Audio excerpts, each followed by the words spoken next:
యోహాను సువార్త 1వ అధ్యాయము 9వ వచనం.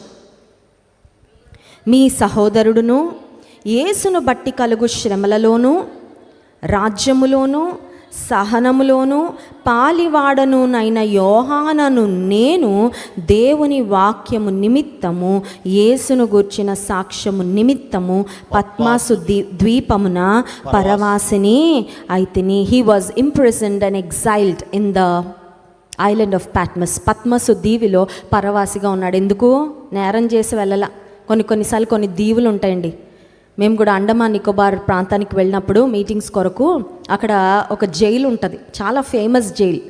ఎందుకు ఫేమస్ జైలు అంటున్నానంటే, కఠినమైన శిక్ష ఎవరికైనా విధించాలంటే అక్కడ జైల్లో వేసేవాళ్ళు, అండమాన్ జైల్లో. ఎందుకంటే అక్కడ నుండి తప్పించుకోవాలంటే ఓషన్లో పడి ఇంకా మధ్యలో ఎక్కడో చనిపోతారండి.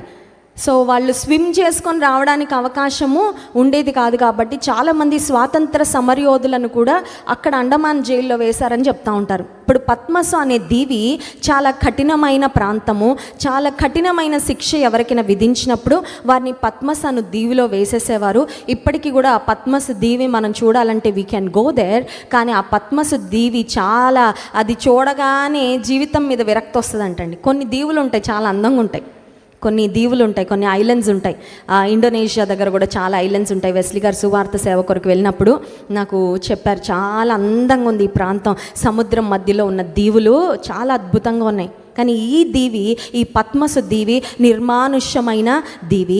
ఈ పద్మసు దీవి ఆ రాళ్ళన్నీ, అది రాళ్ళు, రప్పలు, కొండలు అవి అన్నీ నల్లగా ఉంటాయండి. వాటిని చూస్తే ఇక జీవితం మీద ఏవగింపు వచ్చేసేలాగా అంత భయంకరమైన ప్రదేశంలో దైవజనుడు ఎందుకొరకు ఆయన పరవాసి అయ్యాడు అని ఆలోచన చేస్తే, దేవుని వాక్యము నిమిత్తము యేసును గూర్చిన సాక్ష్యము.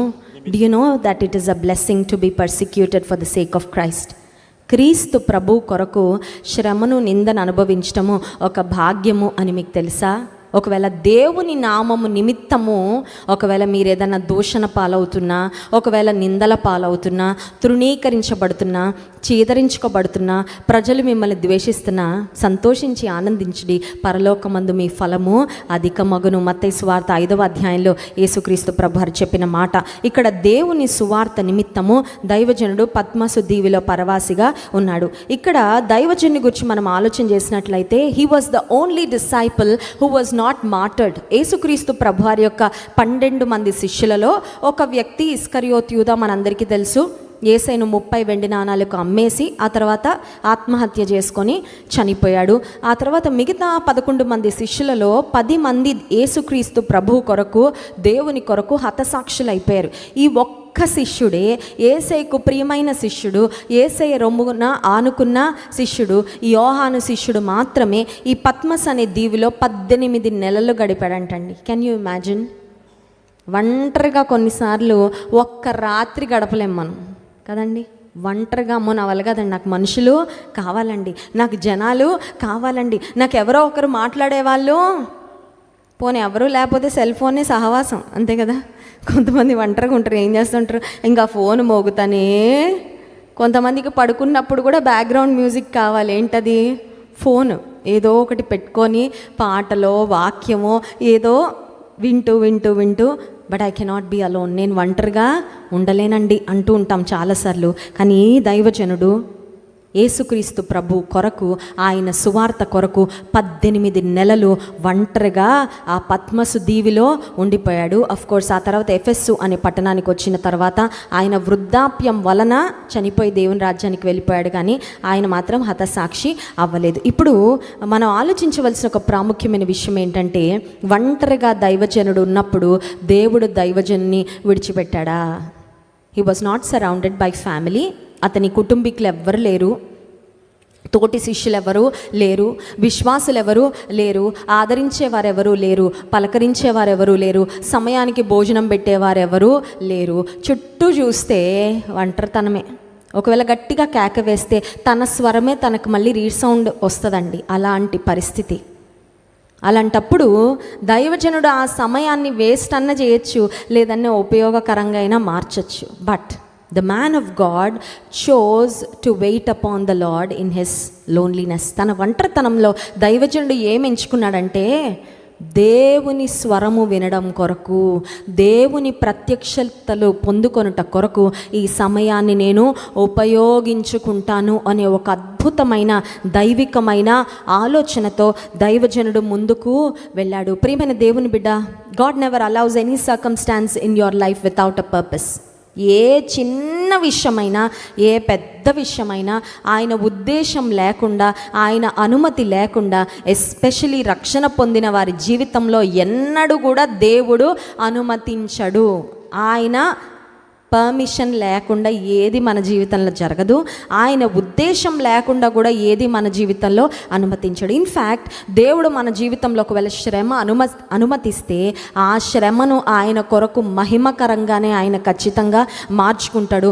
మహిమాన్వితమైన అనుభవాలతోనే నీ జీవితాన్ని నింపడానికి ఆయన ఆ శ్రమను అనుమతిస్తాడు. ఇక్కడ మనం చూసినట్లయితే దైవజనుడు 3 విషయాలు చెప్తూ ఉన్నాడండి. యేసుక్రీస్తు ప్రభువారితో నేను పాలివాడని అయిపోయాను, I have become a participator అనే మాట అక్కడ మాట్లాడుతున్నారు. చూడండి 9వ వచనం, మీ సహోదరుడును యేసును బట్టి కలుగు శ్రమలోను రాజ్యములోను సహనములోను పాలివాడనైన యోహానను 3 విషయాల్లో పాలివాడయ్యాడంటండి. ఏ 3 విషయాలంటే జాగ్రత్తగా గమనించాలి. ఒకటి శ్రమలో పాలివాడు. చాలాసార్లు దేవుని దగ్గరకు వచ్చినప్పుడు ఆశీర్వాదంలో పాల్పంపులు ఇవ్వనాయన. ఎలా అంటే పిల్లలు తల్లిదండ్రుల ఆస్తిలో నా వాట నాకు వచ్చేయాల్సిందే కదండి. ఎవరి వాటా వాళ్ళు తీసుకోవడానికి చాలా పట్టుదల ఉంటుంది, కానీ తల్లిదండ్రులు చూసుకోవడంలో ఎవరి బాధ్యత వారు నిర్వర్తించడానికి మాత్రం చాలాసార్లు మనసు ఉండదు. అందుకే ఒకప్పుడు కాదులేండి, చిన్నప్పుడు పిల్లలు కొట్టుకుంటారంట తల్లిదండ్రుల కోసం. మమ్మీ పక్కన నేను పడుకుంటా, డాడీ పక్కన నేను కూర్చుంటా, అమ్మ నాది నాన్న నాది అని పిల్లలు చిన్నప్పుడు మాకు కావాలి అడుగుతారంట. పెద్ద వయసు వచ్చిన తర్వాత కదలలేని స్థితిలో వాళ్ళకి ఇంకా ఎదురు పరిచర్య చేయవలసిన, వాళ్ళకి చూసుకోవాల్సిన సమయంలో ఈ కాలంలో ప్రాముఖ్యంగా చాలా కుటుంబాల్లో ఏ పరిస్థితి చూస్తానంటే అమ్మను నువ్వు తీసుకెళ్ళు, నాన్నను నువ్వు తీసుకెళ్ళు, నీ దగ్గర పెట్టుకో అని ఎవరికి వారు ఆ బాధ్యతను మరొకరి మీద నెట్టడానికి, తమను తాము ఎక్స్క్లూడ్ చేసుకోవడానికి ప్రయత్నించే పరిస్థితులు చూస్తూ ఉన్నాం. ఆస్తేమో కావాలి, వారి కష్టార్జితంలో ఏమో భాగం కావాలి, కానీ వారిని చూసుకునే విషయంలో, ప్రేమించే విషయంలో, వారి కొరకు ఒకవేళ ఒక మెడికల్ బిల్ వస్తే ఖర్చు పెట్టే విషయంలో, అలాంటి విషయాల్లో మాత్రం బాధ్యత తీసుకోవడానికి చాలామందికి ఇష్టము లేదు.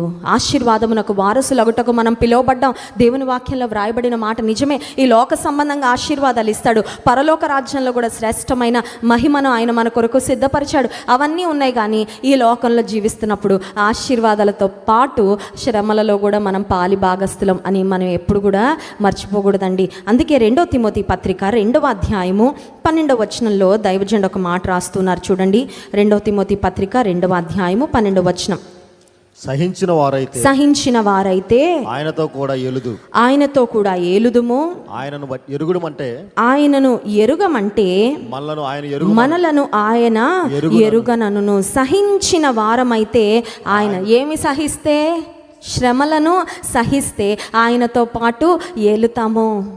ఏలాలని మనందరికీ ఆశే, యేసయ్యతో పాటు రాజ్యం చేయాలని మనందరికీ ఆశే.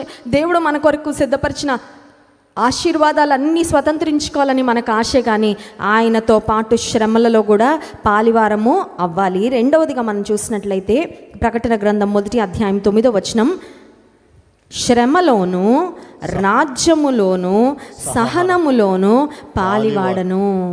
ఆయన రాజ్యములో పాలివారం. We must always have kingdom mindset. ఏం మైండ్ సెట్ అండి? కింగ్డమ్ మైండ్ సెట్ అంటే అర్థం ఏంటంటే దేవుని రాజ్యాన్ని గూర్చిన ఆలోచన, దేవుని రాజ్య వారసత్వాన్ని పొందుకున్న మనందరిలో ఉండాలి.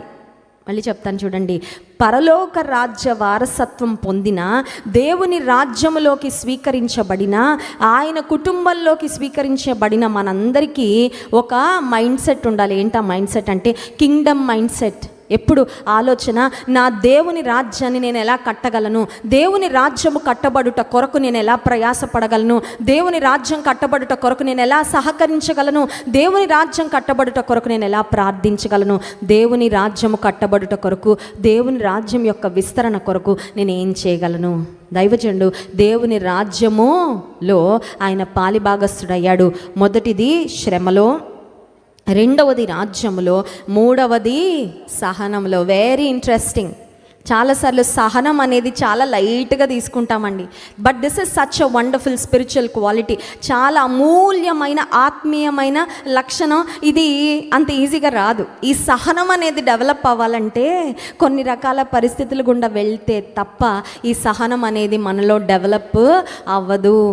కండలు డెవలప్ అవ్వాలంటే కఠోరమైన వర్కౌట్, పరిశ్రమ చేసిన వాళ్ళకే వచ్చినట్లుగా ఆత్మీయ జీవితంలో కొన్ని రకాలైన క్లిష్టమైన పరిస్థితుల గుండా వెళ్ళినప్పుడు, మన విశ్వాసము పరీక్షించబడినప్పుడు, అప్పుడు సహనం అనేది మనలో డెవలప్ అవుతుంది.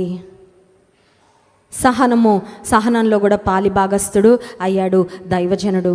అయితే యేసుక్రీస్తు ప్రభువారి యొక్క శ్రమలో, యేసుక్రీస్తు ప్రభువారి యొక్క రాజ్యములో, యేసుక్రీస్తు ప్రభువారి యొక్క సహనంలో పాలిభాగస్థుడైన దైవజనునికి ఒక అద్భుతమైన మహిమాన్వితమైన అనుభవాన్ని దేవుడిచ్చాడు.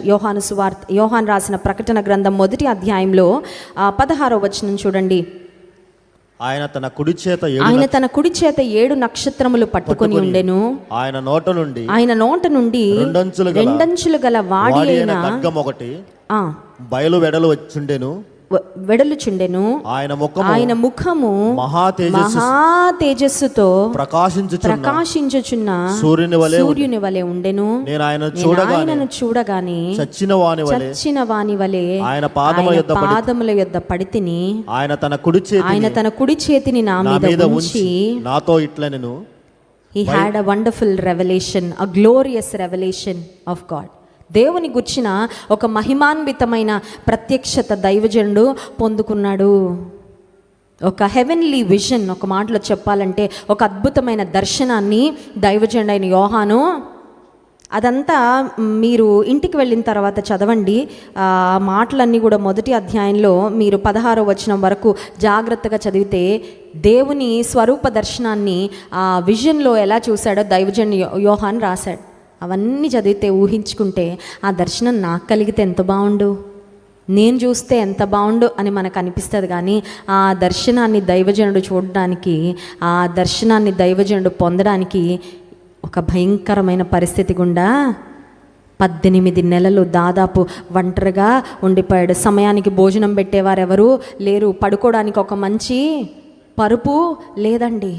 శ్రమలో దేవుని ప్రత్యక్షత పొందుకున్న తర్వాత ఆయనను చూడగానే ఆయన పాదముల యొద్ద చచ్చిన వాని వలె, ఆయన శక్తి ముందు మన శక్తి ఏమాత్రం చాలా. నిజంగా ఆయన స్వరూప దర్శనాన్ని చూసిన, దేవునికి దగ్గరగా వెళ్ళిన వారు ఎవరైనా సరే ఇంకా హంబుల్ అయిపోతామండి ఖచ్చితంగా. We will become more and more humble when we live with intimacy with God. దేవునితో సమీపమైన అనుబంధాన్ని కలిగిన ఎవరైనా సరే మీరు చూడండి, దీనత్వం అనేది వారిలో ఖచ్చితంగా వచ్చేసి. ఎందుకంటే దేవుడు ఎంత గొప్పవాడో గ్రహిస్తున్న కొద్దీ, దేవుని యొక్క మనసును ధ్యానిస్తున్న కొద్దీ మనల్ని మనం ఇంకా దీనులుగా ఆయన పాదాల వద్ద పడడం తప్ప ఇంకేమీ లేదయ్యా. అప్పుడు దేవుని స్వరం విన్నాడు, భయపడద్దు. దేవుని వాక్యంలో భయపడకు అనే మాట ఆదికాండం నుండి ప్రకటన గ్రంథం వరకు you find it everywhere in the word. దేవుని వాక్యంలో కనపడుతూనే ఉంటుందండి, భయపడకు. ఈ ఉదయకాల సమయంలో కూడా నీలో ఏ భయం ఉన్నా ఆ భయానికి దేవుడు చెప్తున్న మాట ఏంటంటే భయపడద్దు. కార్యం జరగడం తర్వాత, బట్ ముందు నువ్వు భయపడ్డం మానే.